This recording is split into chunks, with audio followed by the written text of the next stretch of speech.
کۆمەڵگای کوردستان لە هەر جێگایەکەن لە بەرنامەی ڕاستەوخۆوە بخەینە بەرباس و لێکۆڵینەوە وە کچان و ژنان بۆ خۆیان بەشدار بن لە باسی بابەتەکانی بەرنامەی ڕاستەوخۆ بۆ ئەوەی کە بەیەکەوە بتوانین چارەسەری بۆ بدۆزینەوە.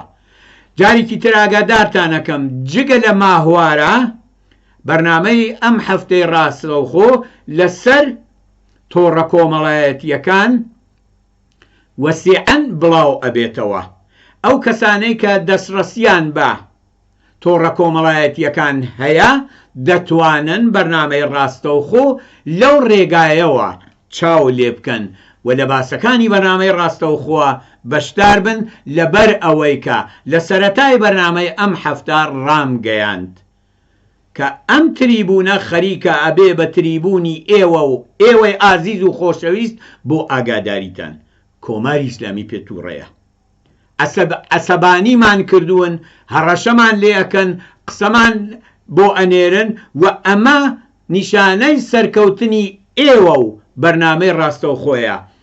بەر لەوە کە بچمە سەر بابەتی بەرنامەکەی ئەم هەفتەمان کە پێشتر لە ڕێگای تۆڕی کۆمەڵایەتی فەیسبووک و ئینستاگرام بە یارمەتی ئێوەی ئازیز و خۆشەویست بڵاومان کردبووەوە، جارێکی تر لێرەوە هەرچەند دوێنێ لە بەرنامەی کۆمەڵە و هەڵسوڕاوانەوە ئەم قەدردانی و سپاسگوزاریە کرا، جارێکی تر لێرەوە قەدردانی و سپاسگوزاری خۆمان پێشکەشی هەموو ئەو کەسانەکەین کە بۆ بەڕێوەچوونی ڕێوڕەسمەکانی ڕۆژی کۆمەڵە لە ژمارەیەک لە شار و دێهاتی کوردستان هەڵسوڕان، زەحمەتیان کێشا، فیداکاریان کرد. دەستان خۆش، ماندوو نەبن، بەڵام کاری زۆرمان ماوە. خۆتان حازرکەن بۆ ئەوەی کە بە یارمەتی یەکترین هاوبەش چەندین مەراسم ئاکسیۆنمان لەبەردەستایە کە بەیەکەوە دەبێت جارێکی تر نیشان بدەین کە ئێمەین دەسەڵاتین لە کوردستانە، ئەوان داگیرکەرن لە کوردستانە، ئێمەین لە دڵی خەڵکی کوردستانین، ئەوان بە سەرنێزە لەسەر سەری خەڵکی کوردستانەوەن. یەکەمین بابەتی بەرنامەی ئەم هەفتەمان درێژەی خەباتە بۆ ئازادکردنی زیاتر لە 150 گیراوی یەک مانگ و نیمی ڕابردوو. دوو، پێشوازیکردن لە ڕۆژی جیهانی ژنمان ڕاگەیاندووە وەکو یەکێکتر لە بابەتەکانی بەرنامەی ئەمڕۆی ڕاستەوخۆ دەبێ قسە بکەین کە ئەم ڕۆژە چۆن پێشوازی لێ بکەین، چۆن ڕێوڕەسمەکانی ڕۆژی جەهانی ژن ڕێز لێ بگرین، چی بکەین کە هەم کۆماری ئیسلامی تووڕە بکەین و هەم خۆمان سەلامەت بین و ئەمنیەتیشمان پارێزراو بێت. و سێهەمین بابەتی ئەمڕۆیشمان کە هەرچەند دوێنێ لە بەرنامەی کۆمەڵە و هەڵسوڕاوانە قسەیەکمان لێ کردووە، چۆن بچین بە پێشوازی ڕێوڕەسمەکانی چوارشەمە سووری و نەورۆزی ئەم ساڵ و بیکەین بە نەورۆز و چوارشەمە سووری خۆڕاگری قارەمانانەی خەڵکی کوردستان بەرانبەر بە داگیرکەر.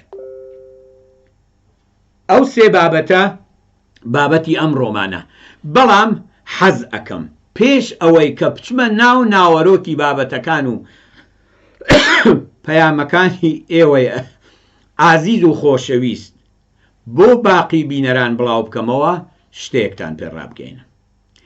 لە درێژەی ئەو تەبلێغاتەی کە کۆماری ئیسلامی لە یەک مانگی ڕابردوودا بە دژی خۆڕاگری و مقاومەتی جەماوەری خەڵکی کوردستان کردی، درست ڕۆژی یەکشەمەی ڕابردوو 26 ڕێبەندان ڕۆژی کۆمەڵە وتوێژێکیان لە تەلەڤیزیۆن یا سیمای ئۆستانی کوردستانەوە بڵاو کردەوە لەژێر ناوی گوفتمانی ئینقلاب.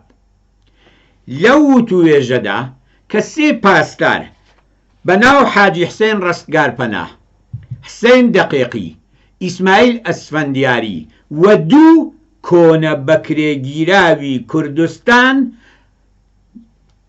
کە هەر لە سەرەتای پێکهێنانی سازمانی پێشمەرگانی موسڵمانی کوردی کۆماری ئیسلامیەوە بەشداری جەنایەتەکانی کۆماری ئیسلامی بوون هێنابوویانە سیمای ئوستان دانیکیان عەبەی جەعفەری بە مەشهورە بە عەبەی برای شاد ڕەحمە و دانیکی حەمە عەلی حەیدەری مەریوانی کە هەردووکیان لە کۆنە بەکرێ گیراوەکانی کۆماری ئیسلامی بوون درۆی وایان نەکرد کە ئەنەهوو ئێمە مردووین و ئەوان دەتوانن درۆ بکەن بۆ جەماوەری خەڵکی کوردستان. یەکێ لەو درۆوانەی کە کردیان ئەوە بوو کە عەبەی جەعفەری کە خۆی جەنایەتی کرد، تەجاوزی کرد، خەیانەتی کرد و هەمووی لە پەروەندەیە سەبت بووە، دەڵێ ڕۆژی 23 بەهمەن مانگی ساڵی 1357 دروست یەک ڕۆژ دوای ئەوەی کە شۆڕشی گەلانی ئێران بە سەرکەوتن ئەگات ضد ئینقلاب هەموو مزگەوتەکانی داخست. چی پێ بڵین؟ خۆ هەموو فعالیەتەکانی ئێمە لە ساڵی 1358 تا داگیرکردنی شارەکانی کوردستان لە ساڵی 1359 لەلایەن داگیرکەرانی کوردستان کە چاوساقەکانیان عەبەی برای شاد ڕەحمە و ئەمساڵە هەموو داریوشی چاپاری و مامۆ ڕەحیم و حەمە عەلی حەیدەری و باوکی و کەسانی تر بوون هەموو هەڵسوڕانی ئێمە لە مزگەوتەکانە بوو. شۆراکان و بنکەکان لە مزگەوتەکانە پێکاتن. کەس ڕێگەی لە خەڵکی کوردستان نەگرت کە بچێت لە مزگەوتەکانە عیبادەتی خۆی لەگەڵ خۆی بکات. هەموو کەسێک ئازادانە چووە ناو مزگەوتەکان، نوێژیان کرد، بەرنوێژیان هەبوو بۆ درۆوەکەن. یا ئەوەی کە سەردار یا پاستار حسەینی دەقیقی دەڵێ ئەو کاتەی کە ڕۆیشتین، من هەرو مساڵی خۆی دێنمەوە، دەڵێ کە ڕۆیشتین تەنگی سەر و نیەر و مێراومان پاکسازی کرد، ئێمە ڕۆیشتین بەدەم خەڵکەوە. ئێوە نیەر و مێرا و تەنگی سەر و هەشەمێز و من هەر بۆیە ئەو مساڵی خۆیان تێرمەوە، هەڵوان و تەختە و هەنڕ و باقی دێهاتەکانتان بە هێلیکۆپتر وێران کرد بە یەکە، تەقەتان لێ کرد، خەڵکتان دەربەدەر کرد، ئاوارەیانتان کرد، لەبەر دەرگای دێهاتەکانە لەبەر ئاوایەکانە بۆ ترساندن و تۆقاندنی خەڵک کەستان ئێعدام کرد. ئێوە چوون بەدەم خەڵکەوە داگیرکەرانی کوردستان. من ئەوەم بۆیە هێنایەوە بڵێم کە کۆماری ئیسلامی ناتوانێت چ 2 ساڵ لە شەڕی 24 ڕۆژە کە ئەوان لەو وتوێژەدا کردیان بە مەبنا بۆ ئەو تاریخە تا ئێستا نەتانتوانیوە بەسەر ئێرادەی جەماوەری خەڵکی کوردستانە زاڵ بن، تا ئێستەیش ناوێرن بە شەو بێنە دەرەوە. هەر حاڵی تۆ هەر ئەوەیە کە بۆ خۆت باست کرد لەبەر مەدرسەی بەدرەوە لەبەر ماڵخۆتانەوە تا سێڕای فەرەحی ئەو کاتە زاتت نەبوو زیاتر ئەولاتر بچیت. ئێستایش وەستان هاوایە. کێ بوو 24 ڕۆژ شەڕی کردە شاری سنە لە بەرابەر ئەو هەموو هێزاکێ کە هێنابووتان؟ معلومە خەڵکی کوردستان بوو، معلومە لاوانی کوردستان بوون، معلومە کچان و کوڕانی قارەمانی شاری سنە و لە شارەکانی ترابوون. دڵنیاتانەکەم نەبەو وەرنامانە و نەبەو تەبلیغاتانە کە پوچ و بێمایەس ئیدعاکانتان ناتوانن بەسەر ئێرادەی خەڵکی کوردستان ئەزاڵ. ئێستایش هەر ئێستایش بۆ ئەوەی کە خەڵکی کوردستان بە خەیاڵی خۆتان بترسێنن و بیان تۆقێنن، لە عەرزی 1 مانگ و نیمە زیاتر لە 150 کەس لە هەڵسوڕاوانی بزوتنەوە کۆمەڵایەتی و مەدەنی و ژینگە پارێزانتان دەستگیر کردووە. هەر ئەمڕۆ هەواڵ هاتووە کە 2 معلم دوای 3 هەفتە لە بازداشتکردنیان کەس ئاگایان لێنە. ئەو کاتەیش هەر ئەو کارانەتانە کرد، بە دانانی مەقەڕەکان، بە دروستکردنی ژێرزەوینی بۆ مەقەڕەکانتان تەجاوزتان کرد، خەیانەتتان کرد، جەنایەتتان کرد. پێتان نابەخشین. دڵنیاتانەکەین قەیناکە ئێستا تۆپ و تانکتان پێیە و موشکتان پێیە، بەڵام چرخی ڕۆزگار ئەچەرخێت. ئێستایش ئێمە پێویستە خەڵکی کوردستان لەم ڕۆژانە کە ژمارەیەکی زۆر لە هەڵسوڕاوانی بزوتنەوە کۆمەڵایەتیەکان گیراون و کۆماری ئیسلامی بێسەر و شۆنی کردوون یا بۆ ژمارەیەکیان حکمی سادر کردووە. من ناڵم عادڵانە یان نەعادڵانە، هەر حکمێک کە کۆماری ئیسلامی سادری کا بۆ هەر تێکۆشەرێک لە بزوتنەوەی شۆڕشگێرانەی کوردستان و بزوتنەوەی سەراسەریە قسە لەسەر عادڵانە بوون و نەعادڵانە بوونی نییە، محکومە، دەبێ محکومی بکەین. دادگای عادڵانە و دادگای نەعادڵانە لە کاران نییە، هەر کارێک کە ئەوان بیکەن دەبێ محکومی بکەین. بۆیە جێگای خۆیەتی کە ئێمە بچین بەدەمیانەوە، هەوڵ بدەین بۆ ئەوەی کە بنەماڵەی گیراوەکان تەنیا نەمێننەوە، هەوڵ بدەین بۆ ئەوەی کە ئەو تێکۆشانەی کە لە دەرەوەی وڵات بۆ ئازادکردنی گیراوەکانی یەکمانگی ڕابردوو و ڕێکەوتووە بەهێز بکەین لە ناوەوە. ئێمە زۆر جار تەجروبەمان کردووە، ڕۆیشتوینەتە بەر زیندانەکان، ئێعترازمان کردووە، ناڕەزایەتیمان دەربڕیوە، خوازیاری ئەوە بووین کە بزانین چارەنووسی ئەو کەسانەیە کە گیراون لەلایەن داگیرکەرانی کوردستانەوە چارەنووسیان چییە. ئێستای شەوێ ئەوە بکەین، بە ناهەقەوانە گیراون. ژینگە پارێز بۆ ئەبێ بگیرێت، بۆ کەسێکەڵێکە تەبیعەتی کوردستان کاول مەکەن لە بەردەسەڵاتدارەتی خۆتان ئەبێ بگیرێت. بۆ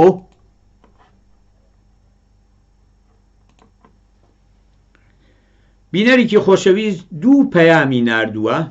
پەیامی یەکەمی تایبەتە بە ڕۆژی جەهانی ژن کە نووسیوەتی کاکە گیان با تەوەجۆ بین کێ 8 مارس روز جهانی زن نزدیک است که چند برنامه آینده را به امر روز جهانی اختصاص دهید و چندین زن پیشمرگ را دعوت کنید تا زنده با زنان صحبت کنند. بەڵێ بەسەر چاو بڕیار دراوە کاناڵەکانی کۆمەڵە و حیزبی کۆمۆنیستی ئێران لە هەفتەی داهاتووەوە بەشێکی زۆر لە بەرنامەکانیان تایبەتە بە ڕۆژی جەهانی ژن و لەو بەرنامانە سەرەڕای بڵاوکردنەوەی تراکت، سەرەڕای وتوێشکردن لەگەڵ ژنانی تێکۆشەر و خەباتکار، هاوڕێیانی ژنی پێشمەرگەیش حتمەن بەشداری ئەو بەرنامانە ئەبن و لەگەڵ ژنان و جەماوەری خەڵکی کوردستان قسە ئەکەن.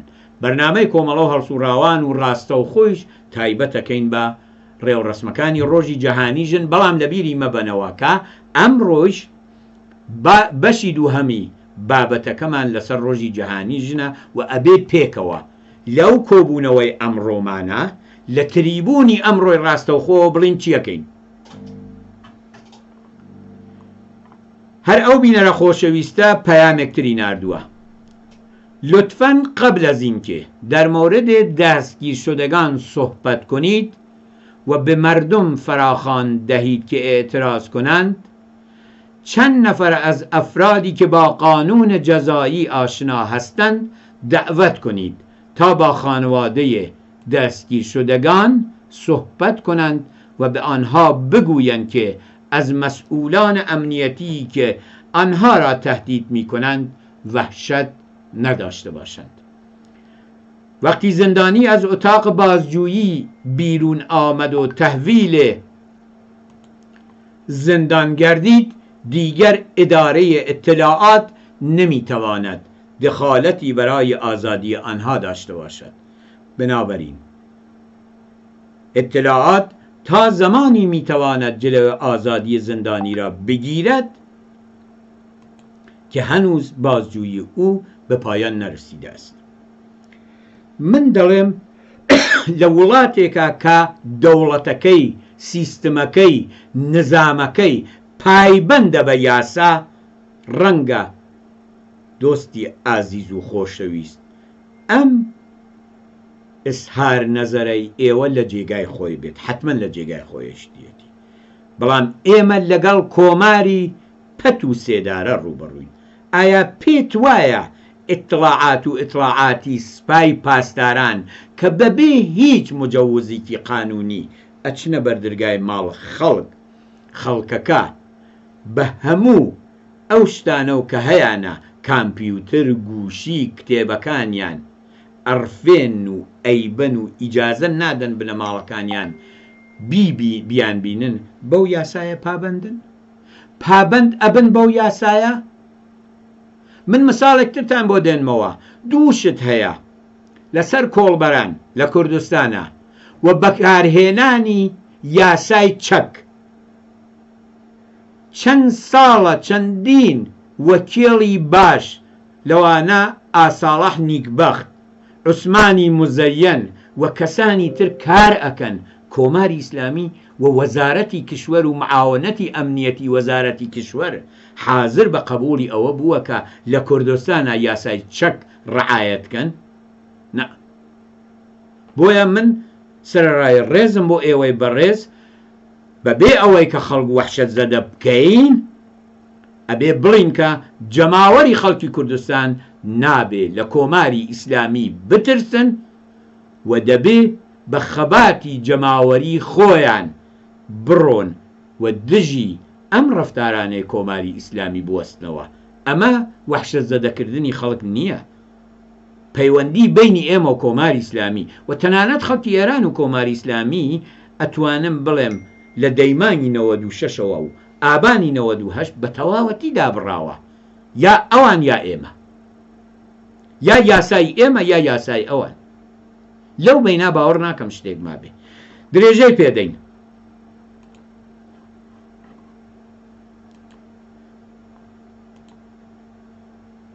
کاک فەرهاد ماندوو نەبیت بژی بۆ بەرنامە باشەکەت ئێمە لاوانی خەڵکی دیواندەرە سەرەتا پیرۆزبایی 26 ڕێبەندان لە خۆت و سەرجەم پێشمەرگەکانی کۆمەڵە و دۆستان و لایەنگران دەکەین.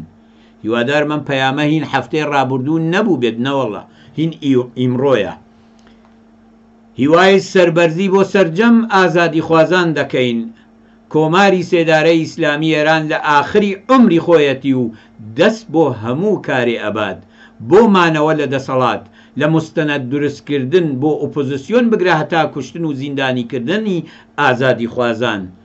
بۆ ئێمە لاوان ڕوون و ئاشکرایە کە جمهوری پەت و سێدارە بێجگە لە زۆڵم و زۆر و کوشتن و سەرکوتی خەڵکی کرێکار و هەژار و فەقیر، بێجگە لە نەهامەتی و فەقر هیچ دەستکەوتێکی تری نەبووە. ئێمە لاوانی خەڵکی دیواندەرە ئامادەی گیانفیدایی بۆ کۆمەڵە و ئامانجەکانین. بڕوخێ کۆماری ئیسلامی بژی کۆمەڵە ئەو دانە بژیەکەی ناخوێنمەوە. لەسەر ئیجازەی ئێوە دۆستانی ئازیز و خۆشەویست.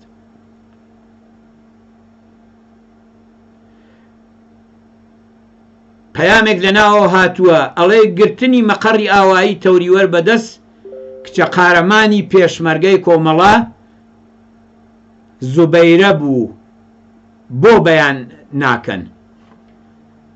من حتمەنەوانە بەیانەکەم لە ڕۆژی خۆیان با نزیک بینەوە لە ڕۆژی جەهانی ژن بزانە چۆن باسی قارەمانەتی ژنانی پێشمەرگاکەین، با بزانە چۆن باسی قارەمانەتی کچانی زیندانی سیاسی لە زیندانەکانی کۆماری ئیسلامیا ئەکەین کە ڕاوەستان بەرامبەر بە داگیرکەران، جەنایەتکاران، شکەنجەگەران وە کۆڵیان نەدا. چۆن باسی ناکەین لە زیندانەوە دەست پێەکەین. ئەو جاردینەوە بۆ ناو هێزی پێشمەرگا لە خەباتی دایکانەوە دەست پێەکەین کە قارەمانەتیان نواند.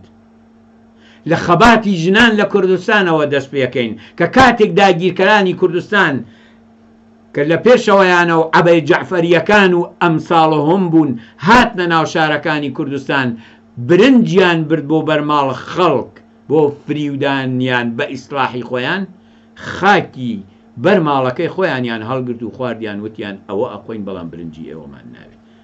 باسی یەکەین. یاسای چەک چیست؟ قانونی بەکارهێنانی ئەسلحە. ئەگەر مەبەستان ئەوەیە ئەو قانونە قانونێکیان هەیە کۆماری ئیسلامی کە هێزی ئینتزامی مەرزەبانی یان نیروهای مسلحیان خۆ ئەو بەڕێزە لە من باشتر زانێن، نازانم مەبەستی لەوە چییە، چۆن چەک بەکاربێنن کاتێک کە بە قەولی خۆیان ئەکەفنە خەتەرەوە.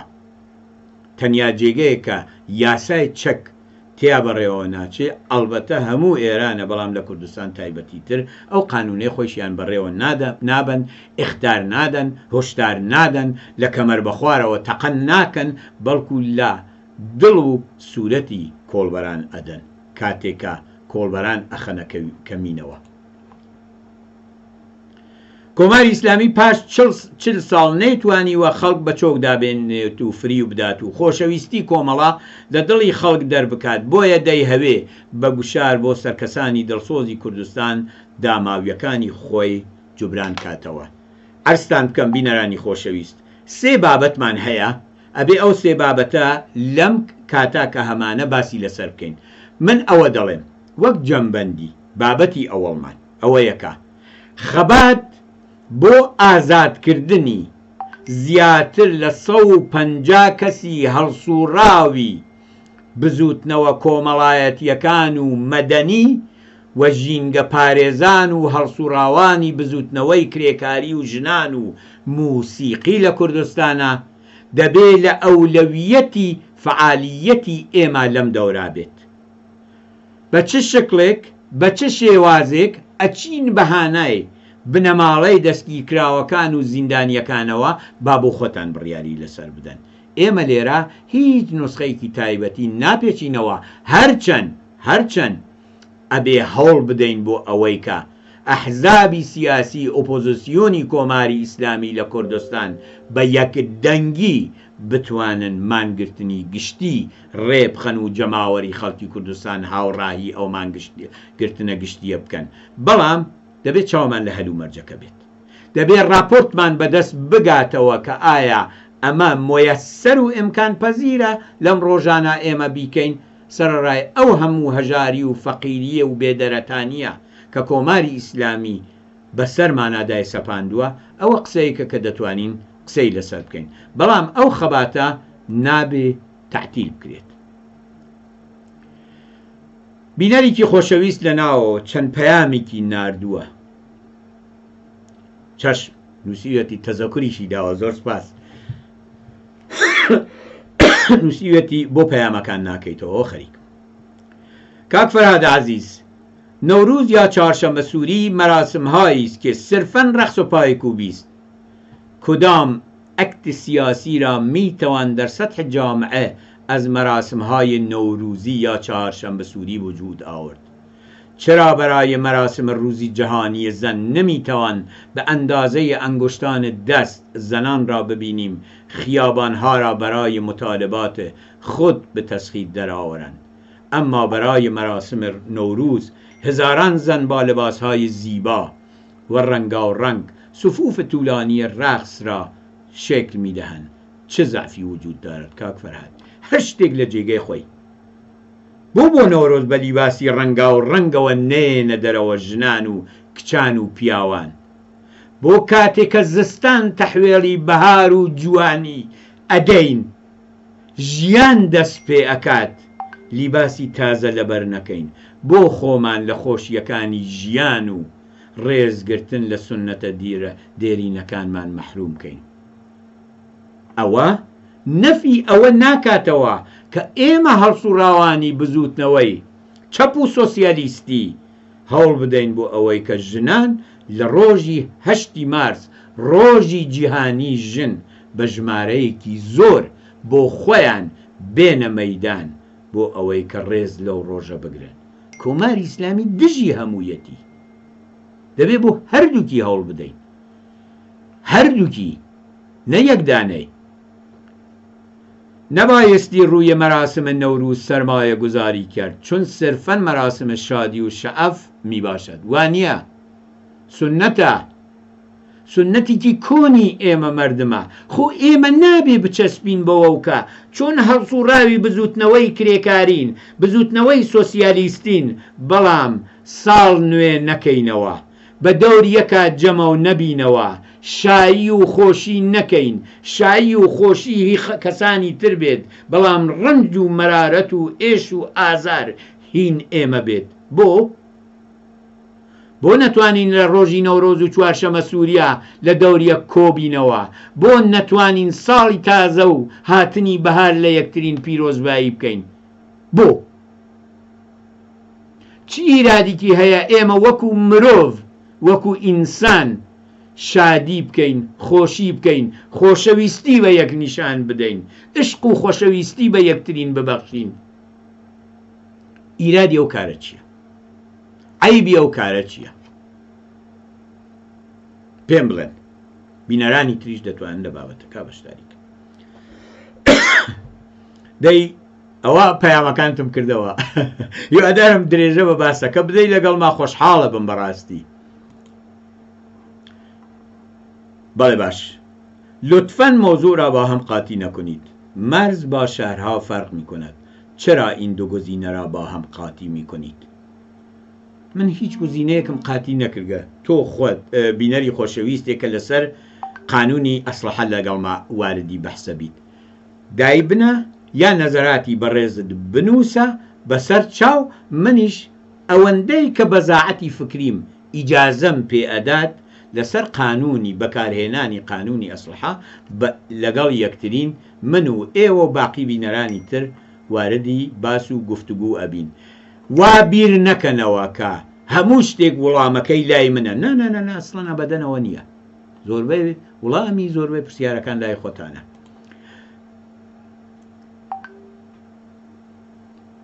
سڵاو و ڕێز بینەری خۆشەویست هەر ئەوەندە سڵاو هاوڕێ فەرهاد سڵاو لە تەکتەک هاوڕێیان کۆمەڵاکەم لە سەردەشتەوە زۆر خۆشحاڵم هیوادارم بینەرانی خۆشەویستی سەرەوە سەردەشت پیرانشار شنۆ ورمێ سۆما و برادۆست مەهاباد بۆکان تیکاب و باقی شارەکانی تری کوردستان بەرەو خوار کامیاران کرماشان ئیلام ئەیوان قەسر شیرین هەموو ئەوانە ببن بە بینەری بەرنامەی ڕاستەوخۆ و بە دەنگی خۆیان و بە نووسراوەی خۆیان بەشداری باسی بابەتەکانی بەرنامەی ڕاستەوخۆ بن زۆر سپاس بۆ ئەو بینەرە خۆشەویستە لە سەردەشتەوە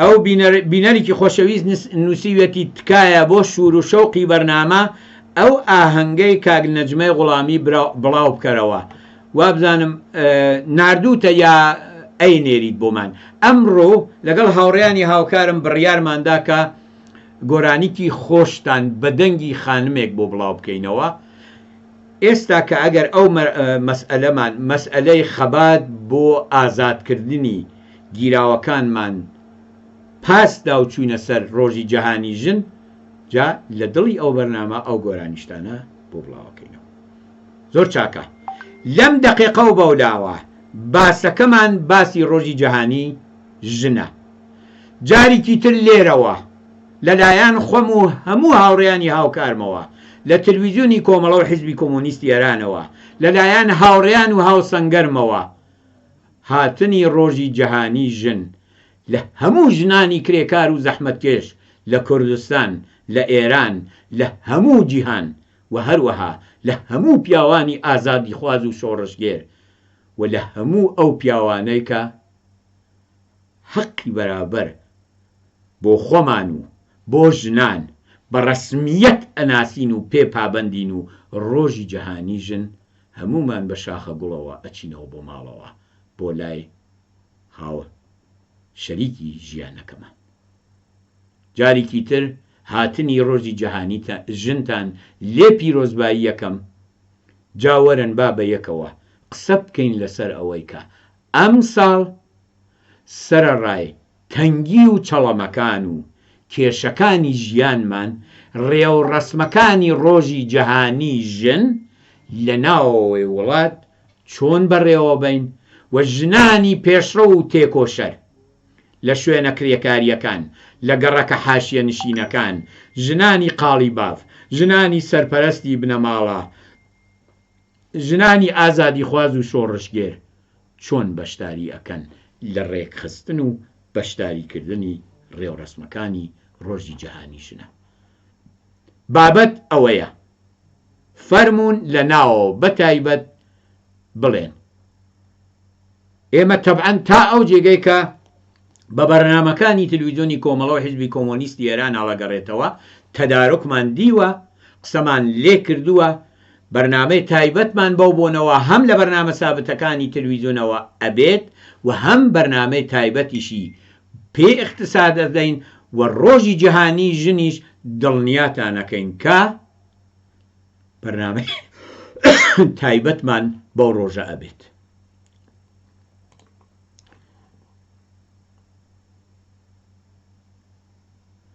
بینەرێکی خۆشەویست نووسیوێتی درود بەر شما ڕفیق فەرهاد عەزیز لە ناوەوە هەسە و پەیامانێکە ئەی خوێنمەوە.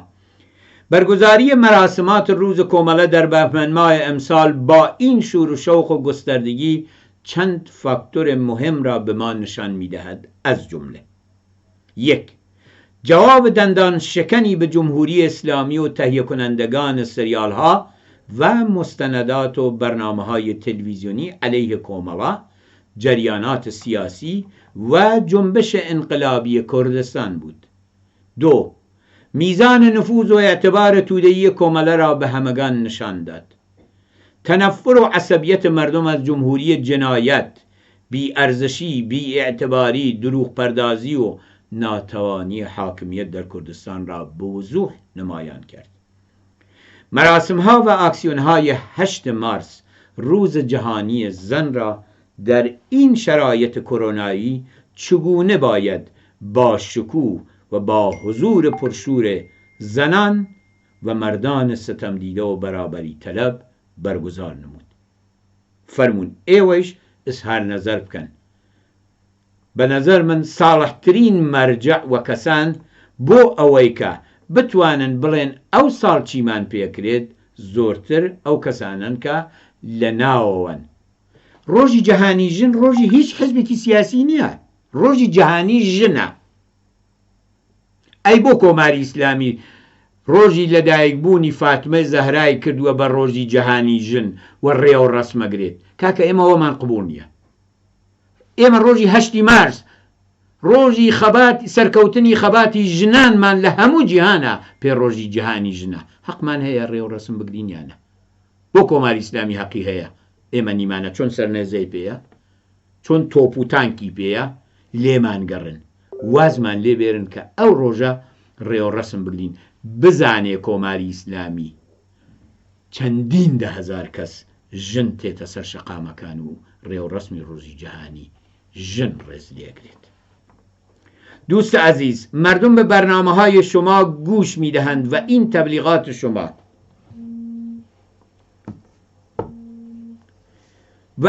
تبلیغات شما در مورد زندانیان، خانواده زندانیان را وحشت زده می‌کنید. این باعث می‌شود که وقتی مردم به مقابل زندان می‌روند، خانواده زندانی بدون اینکه نیروهای امنیتی دخالت کنند، خود خانواده زندانی مردم را پراکنده می‌کنند. تکاکەم لەو بینەرە ئازیز و خۆشەویستە بڵێ چ شتێک بنەماڵەی زیندانیان وەحشەت زەدە ناکات.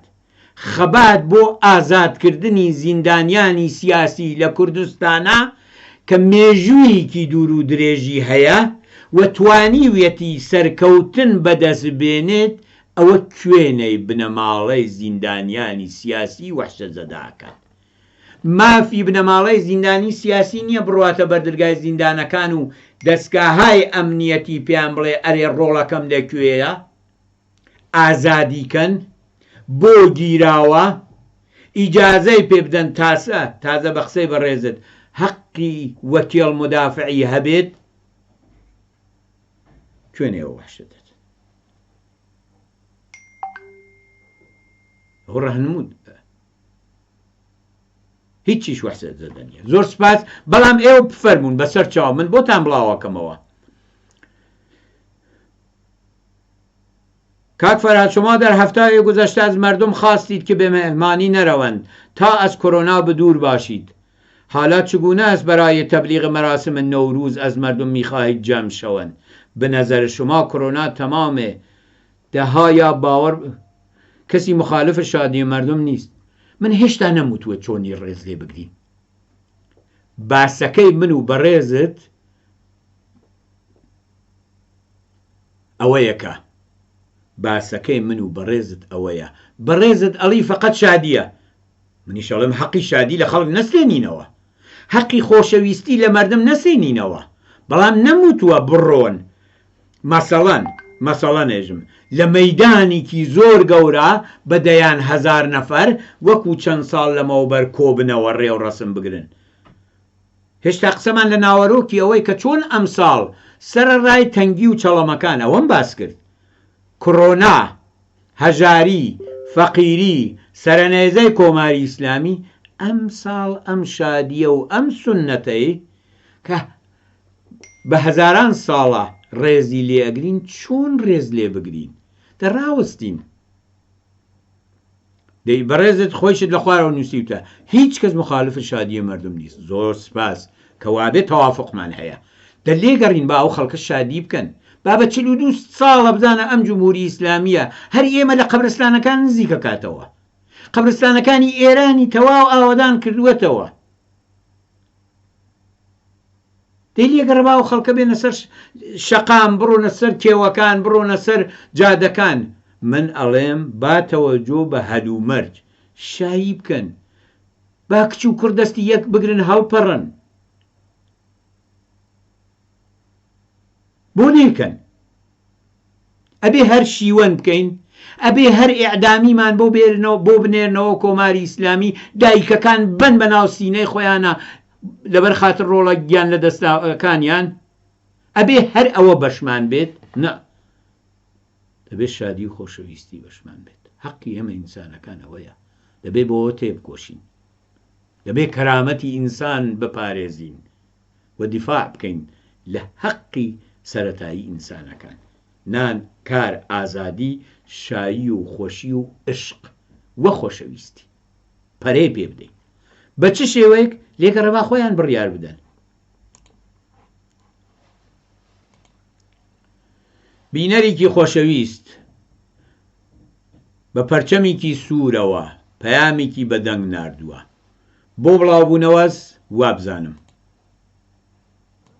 کافرەتگیان سڵام ماندوو نەبی ئەمە واقعیەتێکە کە ئازادی ژن ئازادی کۆمەڵگایە و ژنان لە ناوخۆوە ئەبێ حتمەن تشکلەکانی خۆیان تشکیل بدەن و خەبار بکەن بۆ گەیشتن بۆ ئامانجا تاکو لە کۆمەلگای ئێرانە بە گشتی و لە کوردستانە بە تایبەت ژن بتوانێت ڕۆڵی خۆی وەکو جنسێکی بەرابەر لەگەڵ پیاوە بگێڕێت و بەبێ هیچ هەڵاواردن و تەبعیزێک بتوانێت لە ناو کۆمەلگادا نەخش و ڕۆڵی خۆی هەبێت زۆر سپاس بۆ بینەری خۆشەویست و دەنگە ناسراوە ئازیزەکەی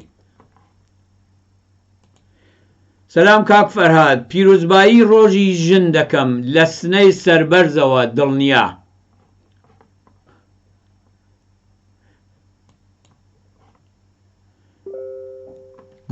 تکایە 1 دقیقە لە سرود کاک نەجمە ناردگمە بڵاوی کەرەوە بەسەر ئەو چاوانە فەرموو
دوایین ڕۆشتە تاکەی زڵم و زۆر لێت بەسەر نایەچێ دوایین ڕۆشتە تاکەی زڵم و زۆر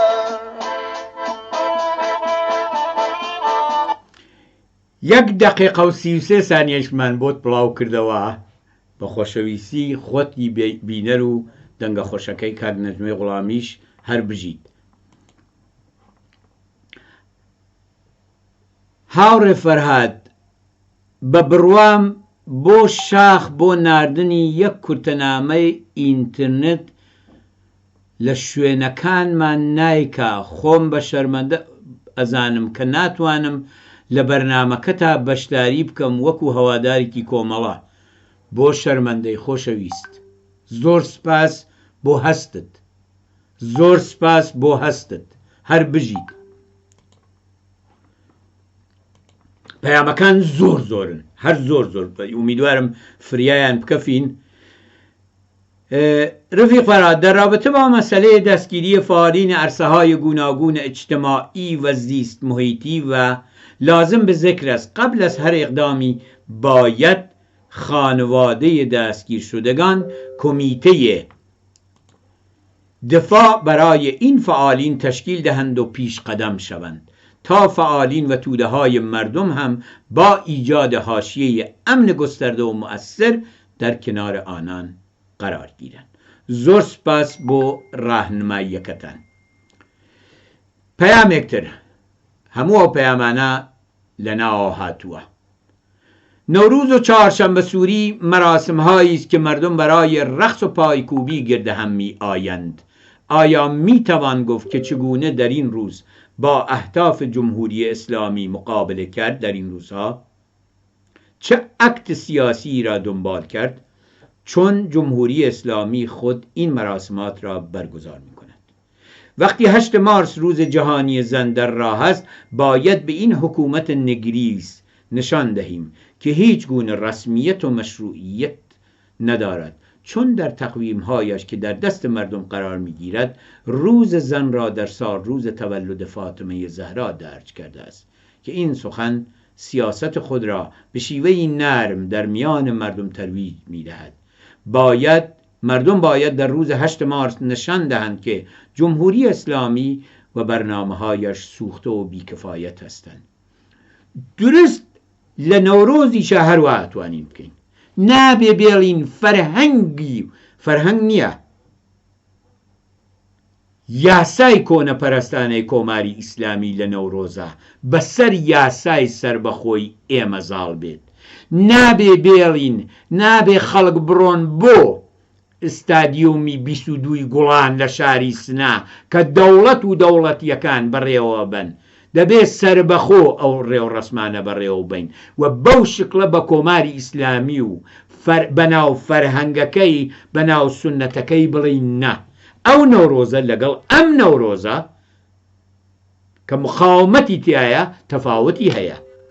لەو نەورۆزە سەردانەواندن کۆماری ئیسلامی ڕەواجەدا، لەم نەورۆزە خۆڕاگری و مقاومەت تەرویجەکەین. لەگەڵ ئەو فەرهەنگەی کۆماری ئیسلامی کە بە زۆری سەرنێزە لە 42 ساڵی ڕابردوودا بەسەرماندا سەپاندووە، پێشتر نەیانهێشت مەراسمەکانی نەورۆز بەڕێوە بچی. ئێستا ناچار بوون کە بەڕێوە بن، بەو شکڵە بەڕێوە بن. ئێمە نابێ بچینەوێ، ئێمە دەبێت لە دەرەوە بین. کاک فەرهاد ممنون برای برنامه‌ات. جواب آن دوستی که میگوید جلو زندان نروید برای وحشت زندانی این است که برعکس است. اتفاقا هر کسی به جرم سیاسی بازداشت می شود یا کارگری که زندانی می شود برای مطالباتش باید خانواده ها و فعالین کارگری و سیاسی جلو دادگستری و اطلاعات و زندان را بگیرند تا زندانی بی هویت نباشد. لسقزوه هر بجید.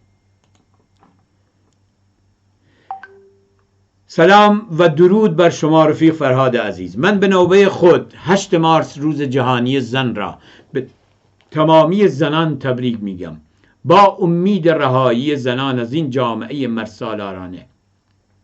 من خودم یک دخترم که هر روز ظلم را در این جامعه مرسالارانه لمس می کنم و از تمامی زنان می خواهم که سکوت نکنیم در برابر حقوق پایمال شدمون در جامعه و در روز 8 مارس به خیابانها برویم و خواسته هامون رو فریاد بکشیم با امید رهایی و ساختن جامعه‌ای بدور از هر گونه تبعیض جنسیتی، محقق ساختن چنین رؤیاهایی، جامعه‌ای برابر و بدور از هر گونه تبعیض با گام‌های ما و سکوت نکردن در برابر این ظلم‌ها و رفتن به خیابان‌ها و دفاع کردن از حقوقمون محقق می شود. ناوچەی کەڵاتەرزان. ماتڵی ئاوا پەیامێکم لە ناوچەی شنووەوە و لە مەهابادەوە.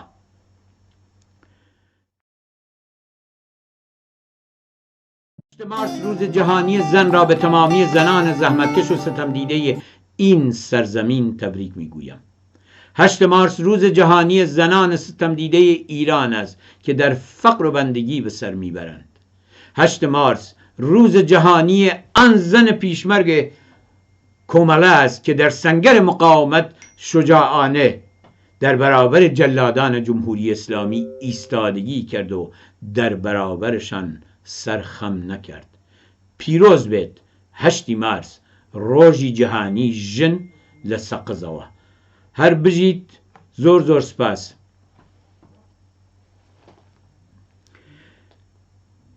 بایستی فراخوان داد تا مردم را همراه خانواده زندانیان سیاسی به جلو بیدادگاه‌ها کشند.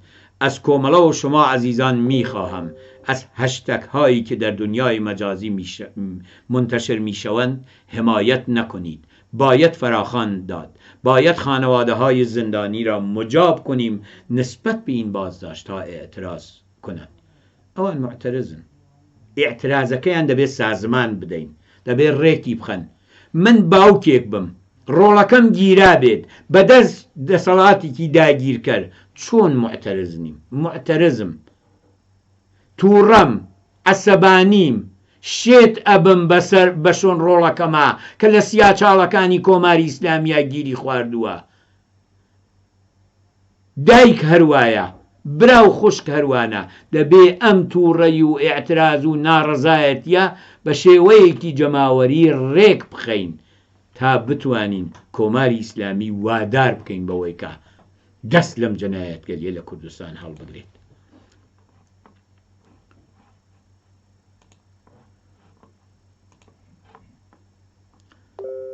سەلام کافەرادگیان. ڕۆژی جەهانی ژن لە تووا و ژنان و پیاوانی بەرابەری تەڵەب پیرۆز بێت. سنا مەحەلەیەکانی کووزەڵە. هەر بژیت. هیوادارم لە ڕۆژی جەهانی ژنە ژنانی گەڕەکە حاشیە نشینەکانی شارەکانی کوردستان داخوازیە ڕەواکانی خۆیان بکەن بە شوعار و ئەو شوعارانە لە سەتحی کۆمەلگا بڵاو بێتەوە. درود بۆ شیکردنەوەی بەجێگەتان لە مەورد بنەماڵە زیندانیەکانەوە بەیانتان کرد کاک فەرهاد. بەڕێز پیرۆز بێت 26 ڕێبەندان لە هەموو ئازادی خوازان لە جیهان و ئێران و سپاس بۆ ئێوە. سپاس بۆ تۆی خۆشەویستیش لە ناوەوە. بینەرێکی خۆشەویست پەیامێکی ناردووە وتوویەتی تکایە بڵاوی کەرەوە بەسەر ئەو چاوانە. هەڵگورت ئاکفرادگیان ماندوونە بێم کاتت باش. شکۆدار بێت 8 مارس ڕۆژی جیهانی ژن. ئەم ڕۆژە یەکێک لە مهمترین مەسەلەیە کە لە ئێراندا ها لە بەرچاوەوە مەسەلەی ژنانە. ژنان لە ئێران لە وەحشەناکترین شێوە بەسەرەبن. لا بەنی و حەساوکردنی وەک پیاوێک بگرە تا نەبوودی پایەیەکی اقتصادی مستەقل لە فەقر و هەژاری و مەسەلەی جیابوونەوە لە هاوسەرەوە یاخود تەلاقەوە بگرێت تا فەحشا و احتیاد و خودکوشی و دەیان مەسەلەیکە. بۆیە ئەبێت ژنان بە ئاگاهی و زانیاری سەبارەت بە مافەکانی خۆیان یەکگرتووانە و بە هەستیاریەوە و بە هوشیاریەوە لەگەڵ ئەم بابەتە ڕوبەڕوو ببنەوە و بۆ گەیشتن بە ئازادی خۆیان تێبگۆشین.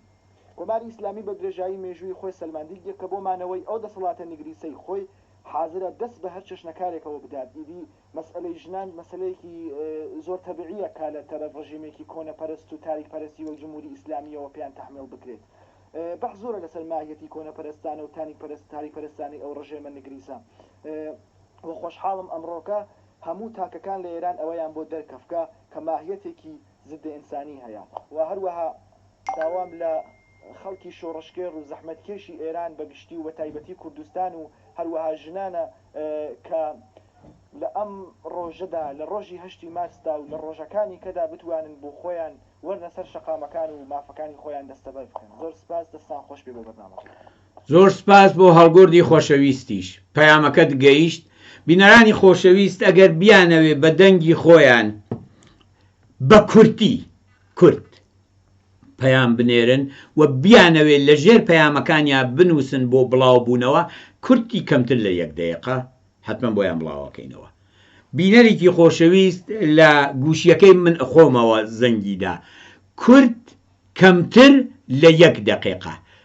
ئەگەر وا قەوڵم پێ ئەدەن بەسەر چاو با کورد بێت و کەمتر لە 1 دقیقە، چون بەڕاستی ئەوە من ئێستا ئەترسم وەک ئەو جار و جارەکانی تر بەهۆی ئەوە و کە ژمارەیەکی زۆر لە بینەران بەشداری بەرنامەکە ئەبن خەجاڵەتیان بم و پەیامەکانیان نەتوانین بە ئاگاداری باقی بینەرانی بەرنامەکان بگەێنین. بینەرێکی خۆشەویست نووسیوێتی لە ناوەوە کاک فەرهاد بە هەر میزانی کە کارگەران زەحمەتکەشان و توده‌های ستمدیده را از مبارزه و فعالیت جمعی و سازمان یافته بترسانیم، متعاقباً به همان اندازه به مطالبات و جنبش و مبارزات آنان ضربه زدیم. ترساندن مساوی با شکست و انزوا و توسری خوردن است. باید بذر امید و آگاهی کاشت. جنبش انقلابی کردستان دارای تجارب و دستاوردهای ارزنده است. از این داشته‌های ارزشمند در راه ادامه مبارزات من استفاده نماییم. بسر چاو ڕێک خستن و لە ڕێگای ڕێکخستنەوە خەبات و ئەهدافی خەبات هیوا بە ژیان بە گۆڕانکاری بنەڕەتی. من بە کورتی ئەو قسانە ئاکەم، زۆر سادە وا بکەین، خۆمان ڕێک بخەین، خەبات بکەین بۆ ئەوەی کە گۆڕانکاری بنەڕەتی لە ژیانی خەڵکی کرێکار و زەحمەتکێش و ژنانە پێک بێنین. 8 مارس روز جهانی زن را به تمام زنان مبارز گرامی می‌دارم. از تمام زنان می‌خواهم 8 مارس به میدان بیایند، زیرا تاریخی سرنوشت ساز است برای زنان. سقز ژنژیانە کچانی کۆبانی مەبەستت لەو وشە چییە کە کچانی کۆبانی ناموسی کوردانە؟ ئەوەی کە ببورن تکایە بۆ خۆت چی بکەرەوە، ڕەنگە لەگەڵ بازە وشەکانت موافق نەبم کە نیم. تەبریک میگویم به همه زنان لە کەڕاوا و ئەگەر درست دوت بێتم پەیامەکە لە ناوەوە هەست. تەبریک میگویم به همه زنان از کەڕابات. زۆر زۆر سپاس.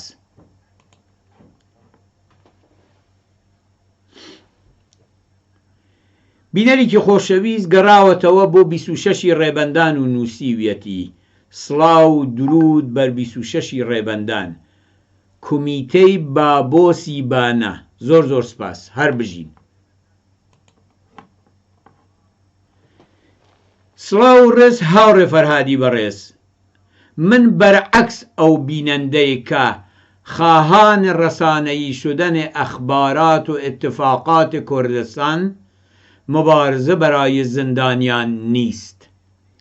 جمهوری اسلامی شمشیر را از رو بسته و بدون هیچ شرمی میکشد و زندانی میکند. وظیفه ما و جریانات سیاسی کوملا باید تعمیق مبارزه و آگاهگری باشد. ترویج هر نوع فرهنگ منفعلانه اتفاقا دست سیستم را برای سرکوب و عقب راندن مردم بازتر می کند. پیشاپیش 8 مارس و نوروز را به همه آزادی خواهان و مبارزان تبریک می گویم. بژی کۆمەڵای خۆشەویست از شمال کردستان. زۆر زۆر سپاس بۆ پەیامەکەتان گەیشت. اعتراض و اعتصاب و مبارزه حق مردم است. تنها سلاح مردم در این راه چیزی جز این نیست. باید مبارزه را سازماندهی و جهتمند شود. من دەڵێم مقاومت، خۆڕاگری، وەستانەوە بەرامبەر بە کۆماری ئیسلامی لە هەموو ئێران و لە کوردستان کە لەلایەن هێزەکانی کۆماری ئیسلامیەوە داگیر کراوە بە ئێمە هێز ئەبەخشێت و ڕژیم وادار بە عەقەبنشینیەکات. نزیکترین مثال بۆ ئەو بۆ حەقانیەتی ئەو قسەی کە من ئەیکەم هەر لای خۆمانە. مەگەر لە بەهمەن مانگە دەستیان پێ نەکرد بە تەبلیغاتکردن لە عەلەیهی خۆڕاگری خەڵکی کوردستان، مەگەر لە بەهمەن مانگە تەلەڤیزیۆنەکانی سەراسەری و کوردستانی بەسیج نەبوون لە عەلەیهی ئەحزاب و سازمانهای سیاسی ئۆپۆزیسیۆن، مەگەر هەوڵ و تەقالای ئەوان ئەوە نەبوو کە بەسەر ئێرادەی ئێمە زاڵ بن. دەی ئێمە چوینە شەڕی ئێرادەوە، شەڕی ئێرادەمان لەگەڵ کۆماری ئیسلامی کرد. ژمارەیەک لە هەڵسوڕاوان، دۆستداران و دۆستانی کۆمەڵە لە مانگی ڕێبەندانە بە بەڕێوەبردنی ڕێو ڕەسمەکانی ڕۆژی کۆمەڵە کە من ئیغراقی تیا ناکەم بڵێم هەم جەماوەری بوو هەم هەموو کوردستانی گرت بووەوە، بە ئێرادەی خۆیان نەچوونە شەڕی کۆماری ئیسلامیەوە و بەو ڕژیمەیان نەوت ئێوە ناتوانن بەسەر ئێرادەی ئێمە جەماوەری خەڵکی کوردستان ئازاڵ بن.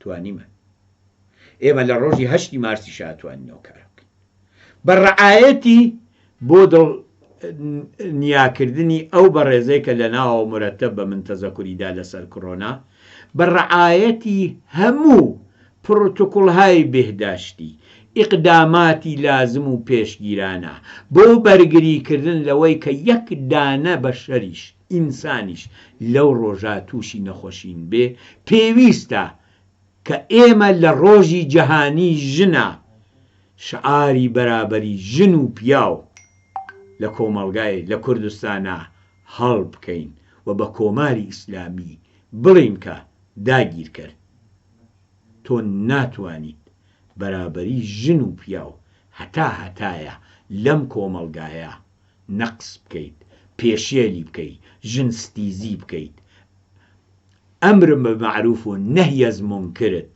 ئەسید پاشاندنت بەسەر و چاوی ژنانە، وادارکردنیان بە پۆشاندنی لەچک و حیجاب و چاشێ و ئەوانە بەریتە سەر. ئێمە زیندوین، ئێمە ژنانەوە قبوڵ ناکەین.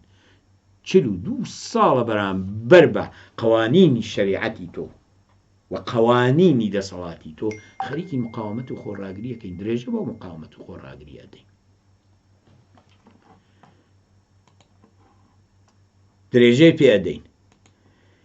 بینەرێکی خۆشەویست نووسیوەتی کاک فەرهاد میدانی چرازەنان به آن وسعتی که انتظار داریم به خیابانها نمی آیند برای برگزاری روز جهانی زن، ولی برای نوروز چند کیلومتر صف رقص را شکل می دهند. چیست؟ جدی نبودن.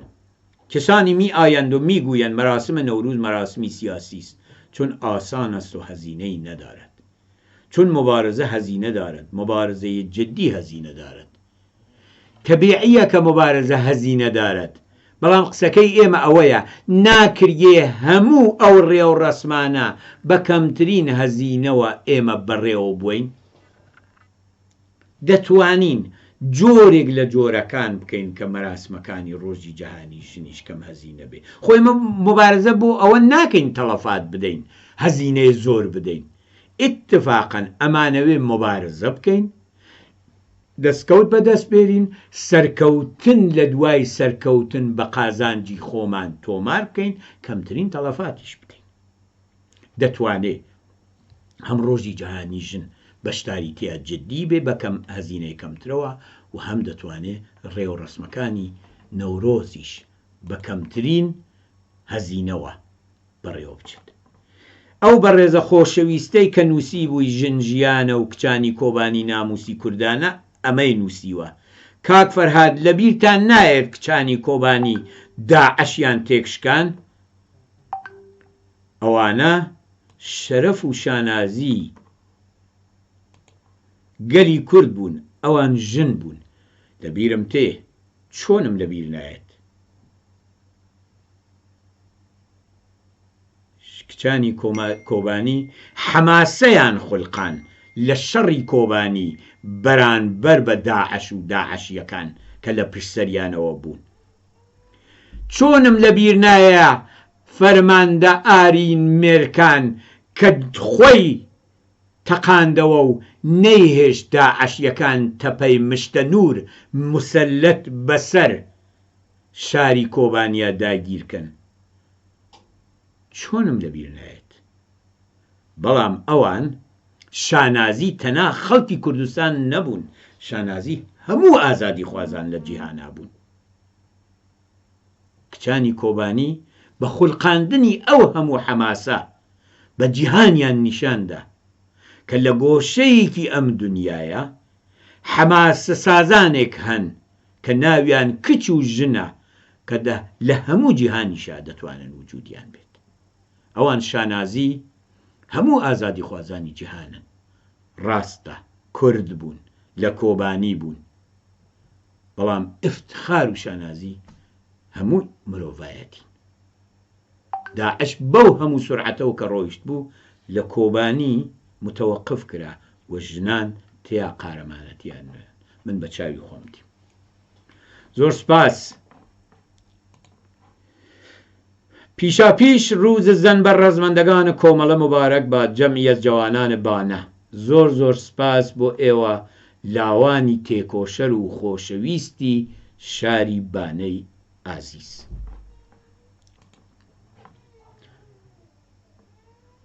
ڕۆژی کۆمەڵەتان لەسەر مەنبع ئاوەکەی سلێمان بەگ و ببوورە قەبرستانی بانە و هەروەها لە ئیستراحەتگاکەی ئەربابا ڕێز لێگرت. دڵنیام کە ڕۆژی جیهانی ژنیش هەر لەوێ و لە شوێنەکانی تر ڕێز لێگرن.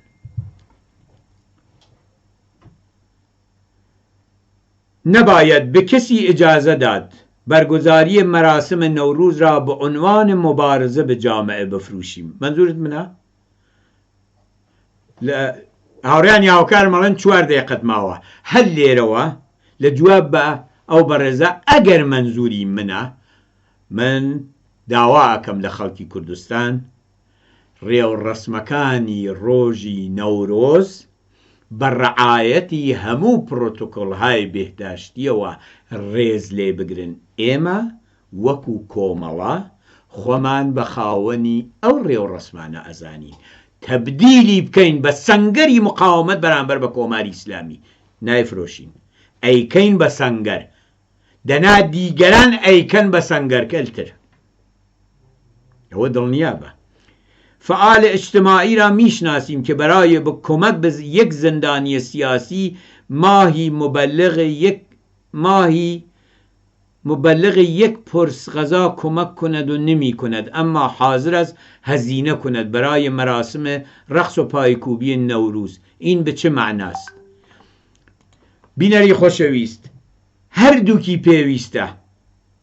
من هەر لێرە لە جوابتە ئەوە دەڵێم، داوا ئەکەم لە جەماوەری خەڵکی کوردستان خۆیان لە بەڕێوەبردننی ڕێو ڕەسمەکانی نەورۆز نەپارێزن، بیکەن بە سەنگەری مقاومەت و خۆڕاگری و دفاع لە زیندانیانی سیاسی ئیمساڵ. سمبولی تری، سمبولی ڕادیکاڵ بۆ هەڵگرن. ئەوە سەنگەری مبارزەست. ڕاستە سونەتە، ڕاستە شایی و هەڵپەرکیە، ڕاستە تەحوێڵی زستانە بە بەهار و ژیان دەست پێکات، گوڵ و گوڵزار و کێ و بەندەن ئاوەدان ئەبێتەوە. بەڵام سەنگەری مقاومەت و خۆڕاگریە. بینەرانی خۆشەویست، داواتان لێکم پەیام مەنێرن، چون کاتی بەرنامەکە هاوڕێیانی هاوکارم پێیان وتوم 3 دقیقە، 1 دقیقە پێم دەڵێن 1 دقیقە. باشە، سڵام هاوڕێ فەرهاد ڕۆژی جەهانی ژن بە هەمەی زەنهای زەحمەتکەش کولبەر و مادەر شەهید و زەنهایی که زیر 15 سال به ازدواج با ظلم و ستم درآوردن مبارک. با سپاس فراوان ناوچەی چلچەمە بە پەلە پەیامە نێرنەژن با جێ نەمێنین بەڵام قەیناکە. وزارت اطلاعات کارگران را یا کسانی را به جرم سیاسی بازداشت می کند، هم به زندانی دروغ می گوید هم به خانواده، زیرا نمی خواهد زندانی را رسانه‌ای کند. پیام منیرن با خجالتان نبود چون نزدن بوم نخوێنگێتەوە. شعار برابری در کردستان و خاورمیانە فقط کۆمەڵە هەڵۆ دەربانە. زۆر سپاس بۆ هەڵۆ. ئەیژێ ئەو پەیامە بخوێنەرەوە. در مراسم نوروز امسال یاد نوروز خونین سنندج را گرامی می‌داریم. زۆر سپاس پەیامەکەتم خوێندەوە. پیامێک تریشەیە. 8 مارس روز جهانی روز گرامی داشت از زنان قهرمانی چون شهین باوفا، خواهران رستم گرجی، خواهران کعبی، بیان برقرو، منیره مدرسی و هزاران زن آزادیخواه و یاغی از نظام مرسالارانه و سرکوبگرانه می باشد. پیشا پیش 8 مارس را به همه زنان کارگر زحمتکش و ستمدیده و قربانی این سیستم ظالمانه تبریک میگویم. جارێکی تر 8 مارستان لێ پیرۆز بێت. 8 مارس ڕێوڕسمەکانی نەورۆز. هەر زۆر سپاس، هەر زۆر سپاس بینەرانی خۆشەویست. تکایە پەیام منێرن. سڵاو لە خۆتان و بەرنامە جوانەکەتان. 8 مارس تەبریکەیژم بە تەواوی ژنانی کوردستان لە ئاوایی نجێەوە. زۆر سپاس لە نەجێ ژاوەرەوەوە.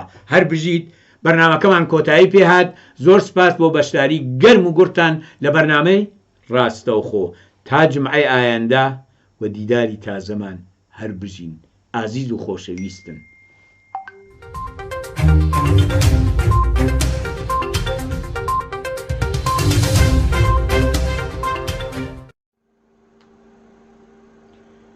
سڵاوتان لێبێت بینەرانی ئازیز و خۆشەویستی بەرنامەکانی تلویزیۆنی کۆمەڵە.